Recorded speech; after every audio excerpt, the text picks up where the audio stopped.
kali ini kita belajar bersama. Kali ini kakak akan coba membawakan tentang usaha dan energi, materi kelas 10.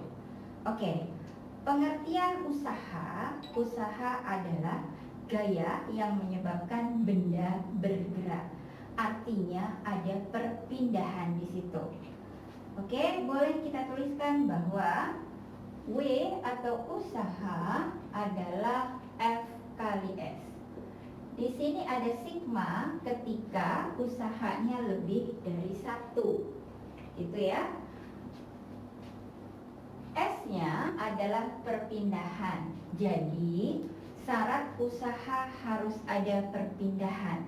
Misalnya, kakak dorong tembok, usaha enggak? Tentu enggak, karena tembok tidak bisa berpindah. Atau misalnya saya menahan barbel, cuma ditahan, artinya bukan perpindahan. Jadi W itu adalah usaha, kemudian sigma F jumlah atau resultan gaya Newton, kemudian S-nya adalah jarak atau perpindahan.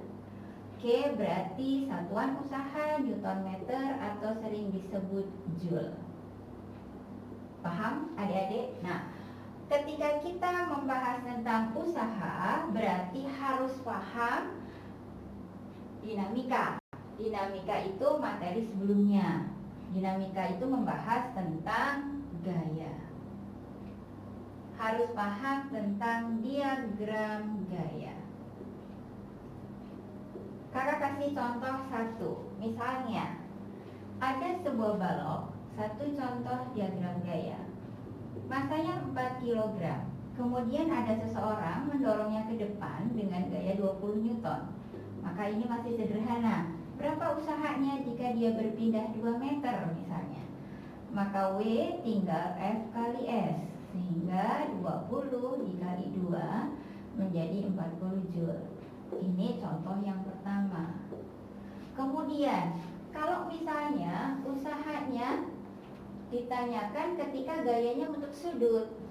Misal, ada F sama 20 Newton membentuk sudut 60 derajat. Ketika ada benda ini didorong, misalnya ditali, kemudian ditarik membentuk sudut.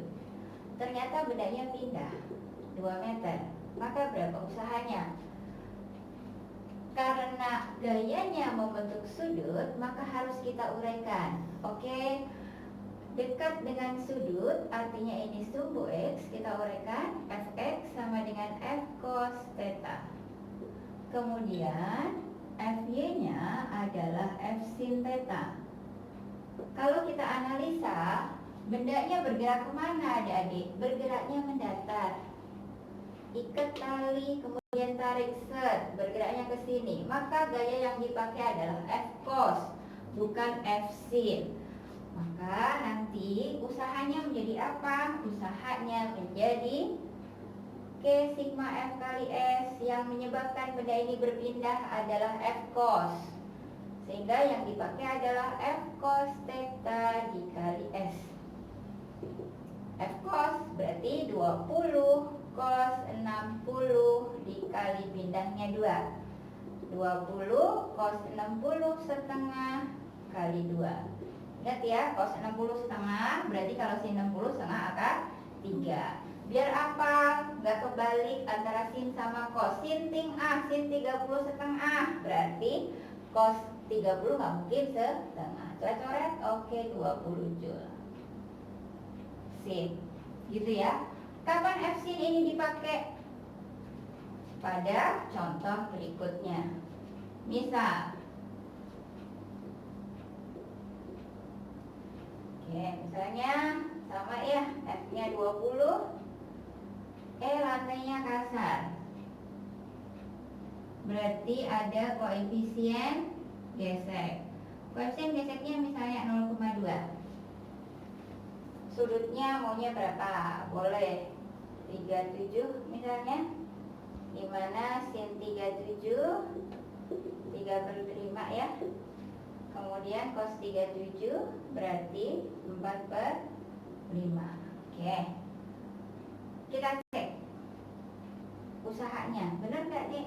bisa menyebabkan benda bergerak? Kita cek dulu ya. Maka ketika benda ini bergerak di atas lantai, lantainya kasar, sehingga ada gaya gesek yang melawan arah benda. Ada gaya gesek. Nah, oke. Misalnya dia bergerak ke sana. Anggap saja bergeraknya 1 meter ya, contoh soalnya. Berapa usahanya? Yuk, kita uraikan dulu. Ada gaya apa di situ? F-nya membentuk sudut, maka uraikanlah. Setiap gaya membentuk sudut uraikan. Ke arah sumbu X pakailah cos 20 kali 4/5. Berarti berapa dek? Coret-coret 4, 16. Kemudian yang ke sana F sin. Oke, 3 ini ya, 37 20 3/5. Berarti 2/12. Oke, ada gaya apa lagi? Dia punya massa, misalnya massanya maunya berapa nih? 1 kilo boleh. Berarti ada W ya, nah. Berarti WMOG, maka 1 kali 10 Newton ya. Nah, di sini ada N. Bentar, cukup nggak tuh W-nya? Kurang gede ya masanya. Kita ganti aja kurang gede masanya, contoh soalnya. Kita ganti 2 aja ya, nggak cukup nih, nggak cukup. Nah, namanya bikin soal ngasal ya deh ya. Oke, yuk kita cari dulu. Ke arah sumbu Y, benda ini tidak bergerak karena bendanya bergerak ke sana. Oke, maka sigma FY-nya 0 ya. Nah. Oke, yang ke arah sumbu Y ada siapa? Ada F sin ke atas. Kemudian ada siapa lagi? Ada N ke atas. Gaya normal, gaya yang tegak lurus bidang. Oke, bidangnya ini, maka normalnya ke sana ya. Dikurangi yang ke bawah. Oke, W sama dengan 0. Maka F sin berapa nak? 12 tambah N dikurangi 20 sama dengan 0. Berarti pindahin soalnya 12 kurangi 6 8 minus ya, plus N sama dengan 0, maka N nya adalah 8. Oke, sip. Nah, setelah ini fungsinya apa N? Untuk mencari gaya gesek. Gaya gesek mu kali N, maka 0,2 kali 8. Berarti berapa? 1,6. Kita simpan gaya gesek. Sekarang, benda ketika diberi gaya 20 membentuk sudut ternyata bergerak 1 meter. Kita masukkan berapa usahanya? Usaha sigma F kali S. Yang menyebabkan benda ini bergerak adalah F cos. Yang melawan adalah gaya gesek.